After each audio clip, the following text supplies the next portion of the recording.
ናላችሁ እኔ አለው እግዚአብሔር ይመስገን ደህና ነኝ። ዛሬም በጠቃሚና በአዲስ ፕሮግራም በድጋሜ ተገናኝተናል። በዛሬው የጤና ፕሮግራማችን ላይ የምንመለከተው እጅግ በጣም የተለመዱ 7 የቫይታሚን ወይም ደግሞ የተመጣጠነ የምግብ እጥረቶችን በዚህ ቪዲዮ ላይ የምነግራችሁ ይሆናል ማለት ነው። ዛሬውኑ ሄዳችሁ በተቻለ መጠን ምርመራ በማድረግ እነዚህን የቫይታሚን ወይም ደግሞ የንጥረ ነገር እጥረቶች እንዳሉና እንደሌሉ በምርመራ አረጋግጣችሁ ተገቢውን እርምጃ መውሰድ አለባችሁ። ምክንያቱም በጣም ኮማን ስለሆኑ ማለት ነው። ስለዚህ ይህ የጤና ትምህርት ለበርካታ ሰዎች በጣም ጠቃሚና አስፈላጊ ስለሆነ ሁላችሁም በቅንነት ላይክና ሼር በማድረግ ሌሎችንም አስተምሩ፣ አሳውቁላለሁኝ። ከዚህ ቪዲዮ ጋር በተያያዘ ጥያቄ ካላችሁም ሀሳብ አስተያየት ካላችሁም በኮመንት ላይ አስፍሩልኝ። በቀጥታ ወደ ጤና ትምህርታችን የማልፍ ይሆናል። የተመጣጠነ ምግብን በመጠበቅ ወይም ደግሞ መመገብ በጣም አስፈላጊ የሆኑ ንጥረ ነገሮችን ለሰውነታችን እንድናገኝ የሚረዳን ቢሆንም በብዙሃን ሰዎች ውስጥ የተመጣጠነ ምግብ እጥረት ስላለ አንዳንድ ንጥረ ነገሮችና ማዕድናቶች ይጎድላሉ። ቫይታሚን ቢ12፣ ብረት ወይም ደግሞ አይረን፣ አዮዲን የተለመዱ የቪታሚኖችና የማዕድናት እጥረት ናቸው። ብዙ ንጥረ ነገሮች ለጤና በጣም አስፈላጊ ናቸው። አብዛኛዎቹን ከተመጣጣኝ አመጋገብ ማግኘት ቢቻልም የተለመደው አመጋገባችን ግን በበርካታ በጣም ጠቃሚ በሆኑ ንጥረ ነገሮች ዝቅተኛ ነው።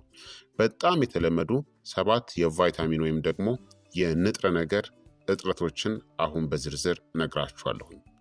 አንደኛና የመጀመሪያው የብረት ወይም ደግሞ የአይረን እጥረት ነው። ብረት ወይም ደግሞ አይረን አስፈላጊ ማዕድን ነው። ከሄሞግሎቢን ጋር የተቆራኘ እናም ኦክስጅንን ወደ ሴሎቻችን የሚያጓጉዝበት ትልቅ የቀይ ደም ሴሎች አካል ነው።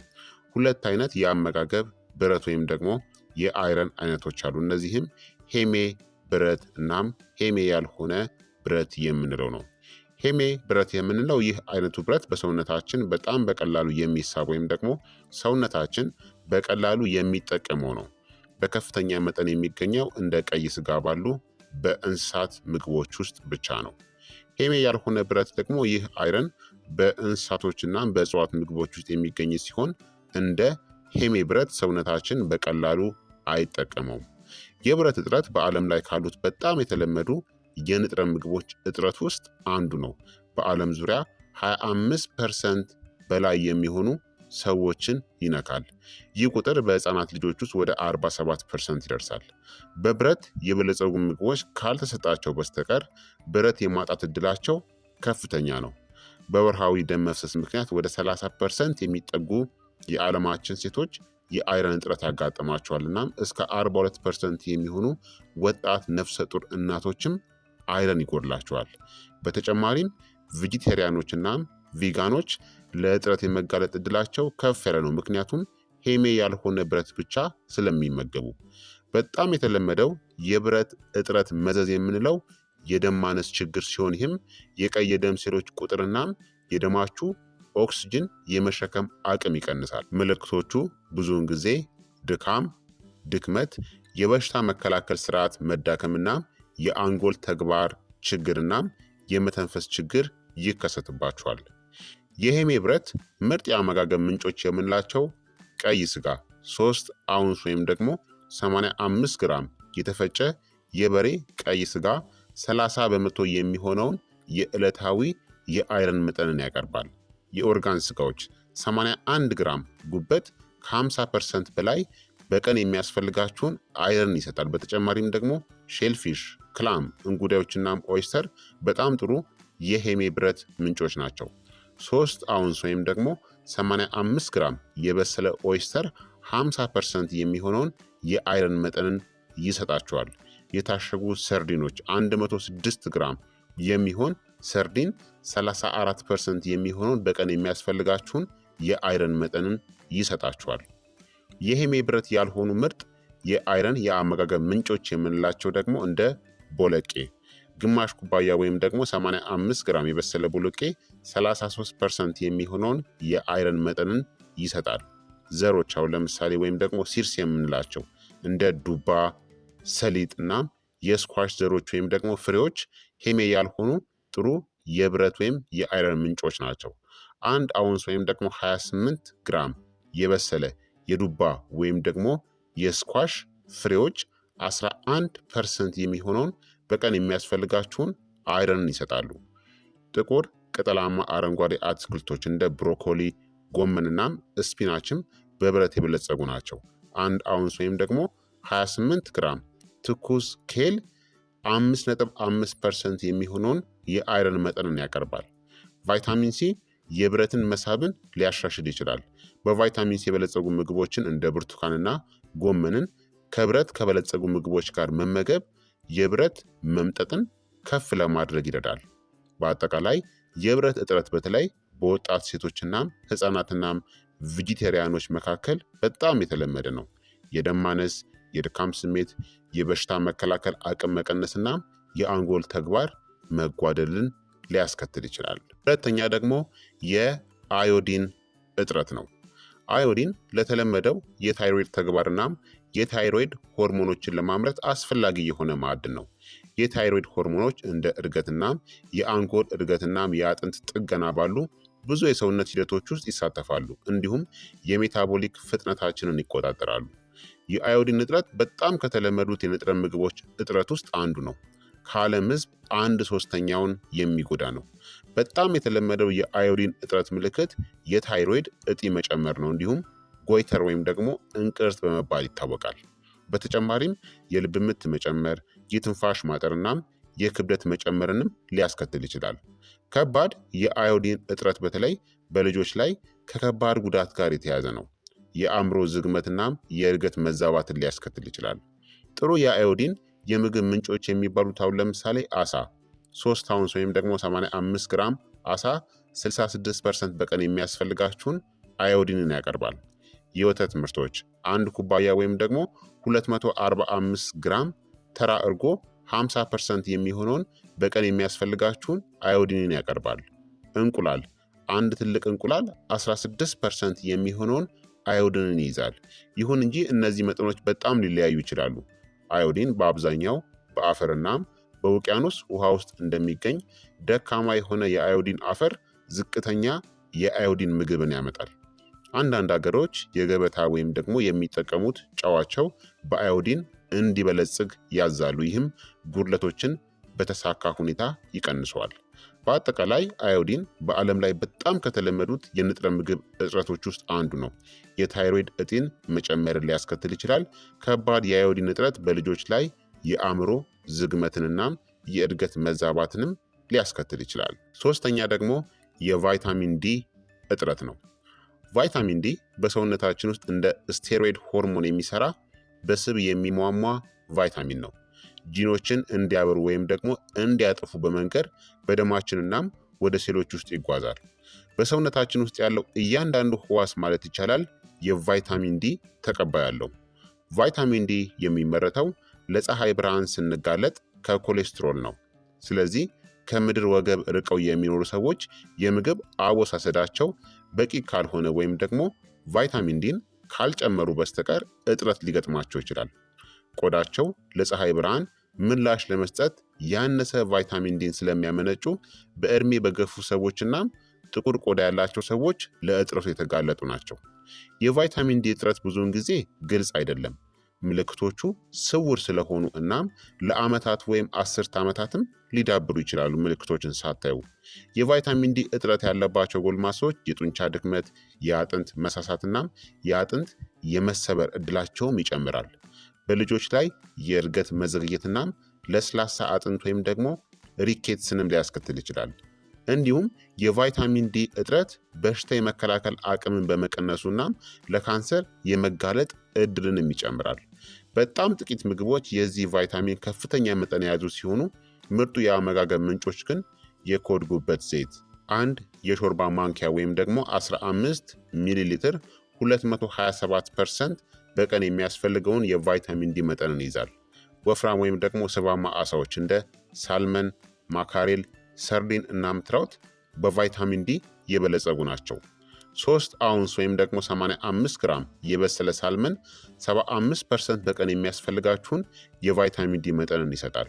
የእንቁላል አስኳሎች አንድ ትልቅ እንቁላል አስኳል 7% የቫይታሚን ዲ መጠንን ይዛል። ጉድለት ያለባቸው ሰዎች ተጨማሪ ምግብ ወይም ደግሞ ሰፕሊመንት መውሰድ ወይም ለፀሐይ መጋለጥ አለባቸው። በአመጋገብ ብቻ በቂ መጠን ቫይታሚን ዲን ማግኘት በጣም ከባድ ነው። በአጠቃላይ የቫይታሚን ዲ እጥረት በጣም የተለመደ ነው። ምልክቶቹ የጡንቻ ድክመት፣ የአጥንት መሳሳት፣ የአጥንት ስብራት መጨመርን ያስከትላል። በልጆች ላይ ለስላሳ አጥንትን ያስከትላል። ከአመጋገብ ብቻ በቂ መጠን ማግኘት በጣም ከባድ ስለሆነ ምርመራ ማድረግ ያስፈልጋል። አራተኛ የቫይታሚን ቢ12 እጥረት ነው። ቫይታሚን ቢ12 እንዲሁም ኮባላሚን በመባልም ይታወቃል። በውሃ ውስጥ የሚሟሟ ቫይታሚን ነው። ወተር ሶለብል ቫይታሚን ነው። ለደም መፈጠር እንዲሁም የአንጎልና የነርቭ ተግባራት ስራ አስፈላጊ ነው። በሰውነታችን ውስጥ ያለው እያንዳንዱ ህዋስ በተለምዶ እንዲሰራ ቢ12 ያስፈልገዋል። ነገር ግን ሰውነታችንን ማምረት አይችልም በራሱ። ስለዚህ ከምግብ ወይም ከተጨማሪዎች ወይም ከሰፕሊመንት ቢ12ን ማግኘት አለባችሁ። ቢ12 የሚገኘው በእንስሳት ምግብ ውስጥ ነው። ስለዚህ የእንስሳት ተዋጽኦችን የማትመገቡ ሰዎች ለእጥረቱ የመጋለጥ እድላችሁ ከፍተኛ ነው። ጥናቶችም እንደሚያመለክቱት ከ80 እስከ 90% የሚደርሱ ቬጂቴሪያኖችና ቪጋኖች የቫይታሚን ቢ12 እጥረት አለባቸው። ከ20% በላይ የሚሆኑት አረጋውያን የዚህ የቫይታሚን እጥረት ሊኖርባቸው ይችላል። ምክንያቱም የመሳብ ሂደታቸው በእድሜ ስለሚቀንስ ማለት ነው። ቢ12 መምጠጥ ከሌሎቹ ቪታሚኖች የበለጠ ውስብስብ ነው። ምክንያቱም ውስጣዊ ፋክተር ተብሎ በሚታወቀው ፕሮቲን በመታገዝ ነው። አንዳንድ ሰዎች የዚህ ፕሮቲን እጥረት ስላለባቸው ቢ12 መርፌ ወይም ደግሞ ከፍተኛ መጠን ያለው ተጨማሪ ምግብ ሊያስፈልጋቸው ይችላል። አንድ የተለመደ የቫይታሚን ቢ12 እጥረት ምልክት ሜጋሎብላስቲክ አኒሚያ ነው። ይህም ቀይ የደም ሴሎችን የሚያሰፋ የደም መታወክ ነው። ሌሎች ምልክቶች የአንጎል ስራ መዳከምና የሆሞሳይስቴን መጠን ከፍ ይላል። ይህም ለብዙ በሽታዎች አስጊ ሁኔታ ነው። የቫይታሚን ቢ12 አመጋገብ ምንጮች የምንላቸው እንደ ሼልፊሽ፣ ክላም እናም ኦይስተር በቫይታሚን ቢ12 የበለጸጉ ናቸው። 3 አውንስ ወይም ደግሞ 85 ግራም የበሰለ ክላም 1400% የሚያስፈልጋችሁን በቀን ቢ12ን ይሰጣል። የኦርጋን ስጋዎች 60 ግራም ቁርጥራጭ ጉበት ከ1000% በላይ በቀን የሚያስፈልጋችሁን ቢ12ን ይይዛል። ስጋ 6 አውንስ ወይም ደግሞ 170 ግራም የበሬ ስጋ 150% በቀን የሚያስፈልጋችሁን ቢ12ን ይሰጣል። እንቁላል አንድ ሙሉ እንቁላል 6% በቀን የሚያስፈልጋችሁን ቢ12ን ይሰጣል። የወተት ምርቶች አንድ ኩባያ ወይም ደግሞ 240 ሚሊ ሊትር ሙሉ ወተት 18% የሚሆነውን በቀን የሚያስፈልጋችሁን ቢ12ን ይሰጣል። ቫይታሚን ቢ12 በከፍተኛ መጠን ቢወሰድ እንኳን ጎጂ እንደሆነ ተደርጎ አይቆጠርም። ምክንያቱም ብዙ ጊዜ በደንብ አይዋጥምና በቀላሉ በሽንት መልክ ይወጣል፣ ወተር ሶለብል ቫይታሚን ስለሆነ። በአጠቃላይ የቫይታሚን ቢ12 እጥረት በጣም የተለመደ ነው። በተለይም በቬጂቴሪያኖች፣ በቪጋኖች እና በአረጋውያን ላይ በጣም የተለመዱት ምልክቶች የደም መታወክ፣ የአንጎል ተግባር መበላሸትና የሆሞሳይስቴን መጠን መጨመርን ያስከትላል። አምስተኛ ደግሞ የካልሲየም እጥረት ነው። ካልሲየም በሰውነታችን ውስጥ ላለው ለእያንዳንዱ ህዋስ አስፈላጊ ነው። በተለይም ፈጣን እድገት በሚኖርበት ጊዜ አጥንትንና የጥርስን ማዕድን ያዘጋጃል። ለአጥንት እንክብካቤም በጣም አስፈላጊ ነው። በተጨማሪም ካልሲየም እንደ ምልክት ሞለኪውል ሆኖ ያገለግላል። ያለ ካልሲየም ልብ፣ ጡንቻዎችና ነርቮች በፍጹም መስራት አይችሉም። በደማችን ውስጥ ያለው የካልሲየም ክምችት በጥብቅ የተስተካከለ ነው። እናም ማንኛውም ትርፍ ሲኖር በአጥንታችን ውስጥ ይከማቻል። የምግብ አወሳሰዳችሁ ደግሞ ካልሲየም ከሌለው አጥንቶቻችን ካልሲየምን ይለቃሉ። ለዚህም ነው በጣም የተለመደው የካልሲየም እጥረት ምልክት ኦስቲዮፖሮሲስ ነው። ለስላሳ እናም ይበልጥ ደካማ አጥንቶች ይከሰታሉ ማለት ነው። ምክንያቱም ከአመጋገባችሁ ዝቅተኛ ካልሲየም ሲኖር ወይም ደግሞ ሳትመገቡ ስትቀሩ አጥንቶቻችሁ ካልሲየምን ስለሚለቁ በጣም የሳሳና ተሰባሪ ይሆናሉ።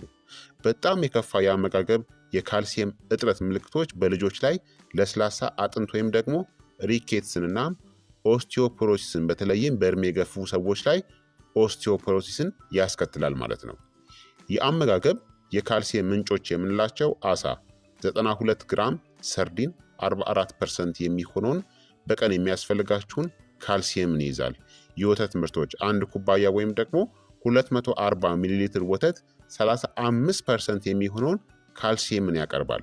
ጥቁር አረንጓዴ አትክልቶች እንደ ኬል፣ ስፒናች፣ ቦክቾይ እና ብሮኮሊ በካልሲየም የበለጸጉ ናቸው። 1 አውንስ ወይም ደግሞ 28 ግራም ትኩስ ጎመን 5.6% የሚሆነውን ካልሲየምን ያቀርባል።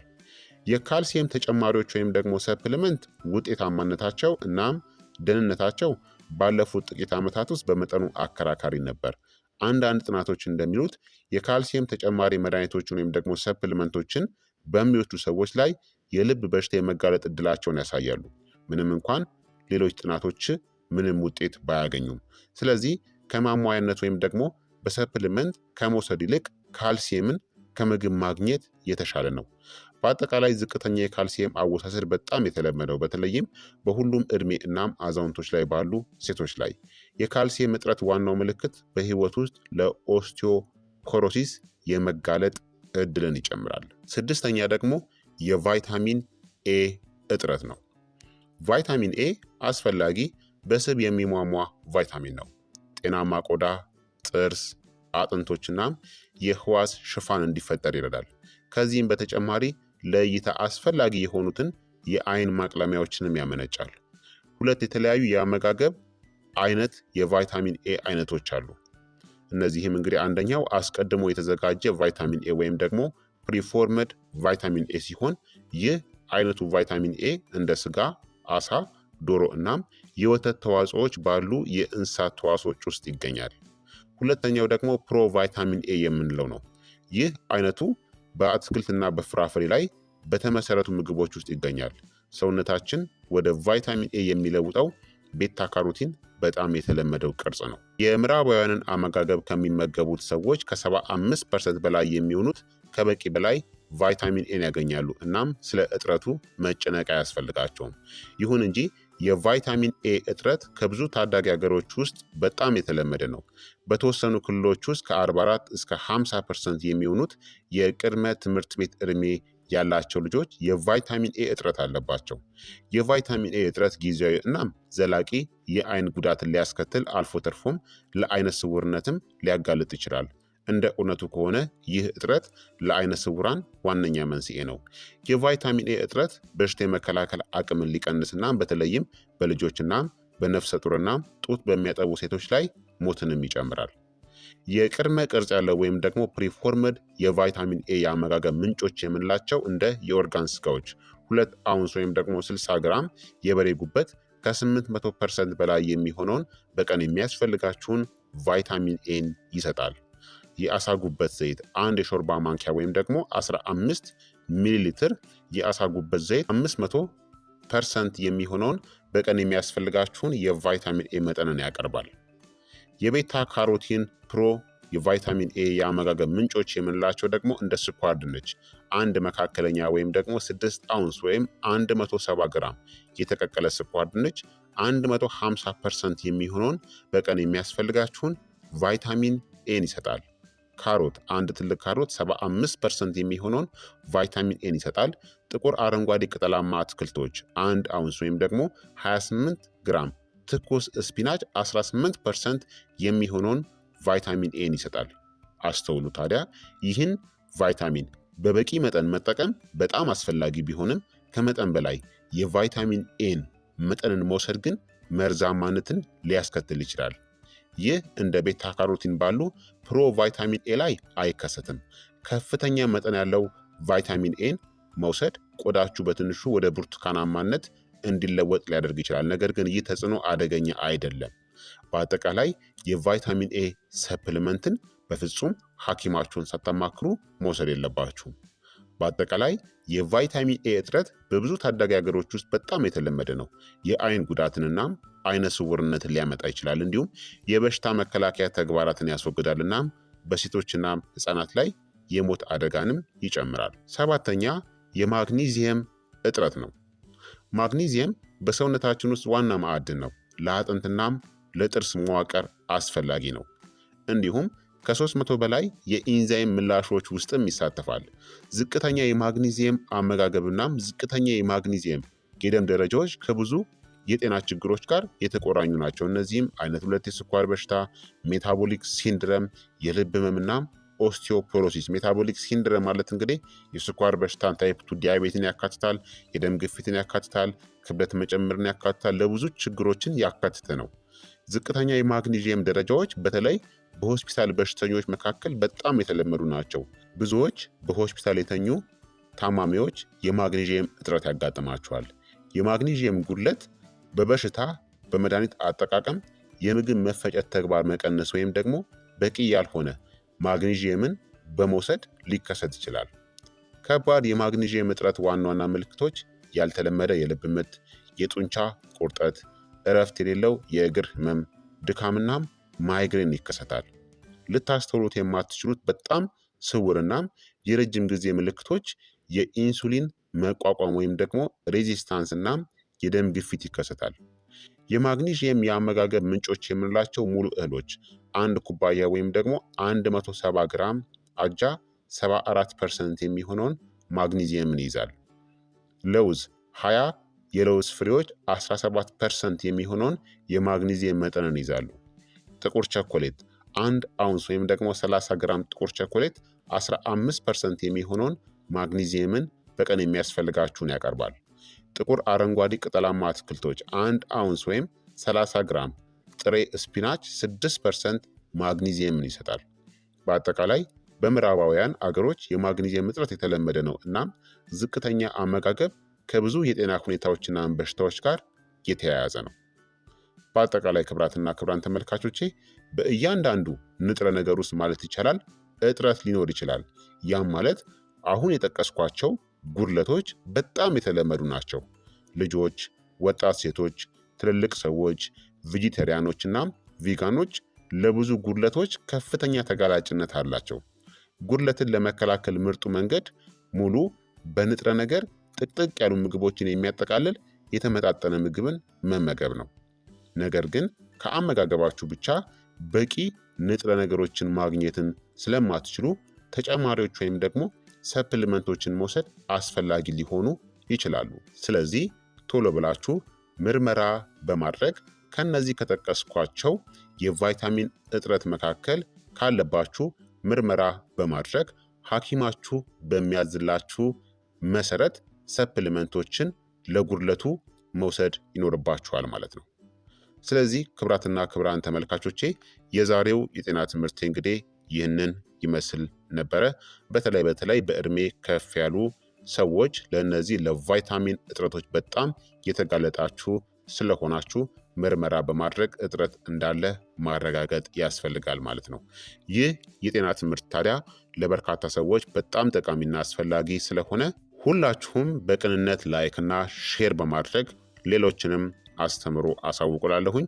ከዚህ ቪዲዮ ጋር በተያያዘ ጥያቄ ካላችሁም ሀሳብ አስተያየት ካላችሁም በኮመንት ላይ አስፍሩልኝ።